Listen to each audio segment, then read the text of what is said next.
All right, this is a very brief part 2 of the microwaving lecture. We just concluded on the page 1 of cooking tips pertaining to what's acceptable to go into the microwave, the containers, the lids, advice by covering foods because of shielding.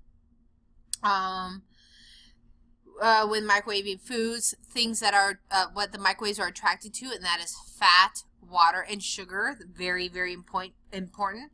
And when cooking in the microwave, the volume of food, such as large potatoes versus small potatoes, impact cooking and standing time longer.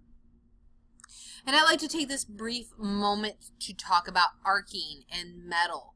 So, anyways, I mentioned about how some people use metal in the microwave, the pastry chefs on my previous podcast, but I really didn't go into why not. It's like what causes sparks then. It's like, well, if they can, why can't I?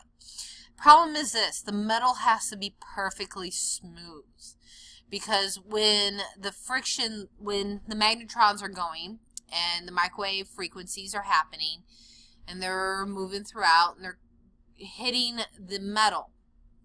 Let's say you put a fork in the microwave.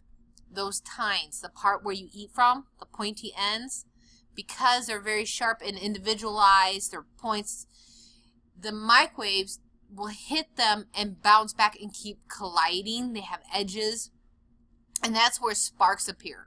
So if you had a piece of aluminum foil, if it was completely smooth, flat, no problems, you really wouldn't have much of an issue of sparks. But if you have any ripples or edges, things, extra surface area to which you can have a spark or an arc come off, that's when you set your microwaves on fire.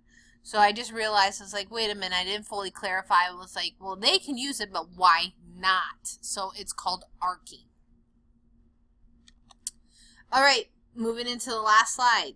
So continuing on, it says when cooking, round containers will cook more evenly than square containers, which tend to burn in the corners. And then this goes back to how microwaves work, how they go from the outside to the inside. When they cook something, it's not a really smooth, even effect. It's not gentle, let's say. And so when it just keeps impeding, and those corners get it so much that they just kind of dry out and then burn up. It's not a smooth process.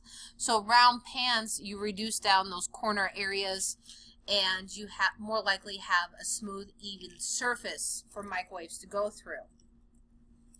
To help foods cook more evenly, stir and rotate foods while cooking. If available, a turntable may be used to rotate foods. Anymore, I think all microwaves come with turntables. Standing time at the end of the cooking allows for food to continue. Yep, sure does. It's not just a matter of they want you to wait on eating your food to protect your mouth from getting burned. No, it's finishing the cooking process for optimal quality of food. And then to prevent burning yourself from a microwave, remember, foods create hot containers. Absolutely. The cup, if you make cocoa in the microwave, that cup or mug will be hot. Items can explode. So therefore, solid items that doesn't have, like, have a skin to them, potatoes, eggs, they need to be pierced. Lifting the cover or plastic from food can cause a burn.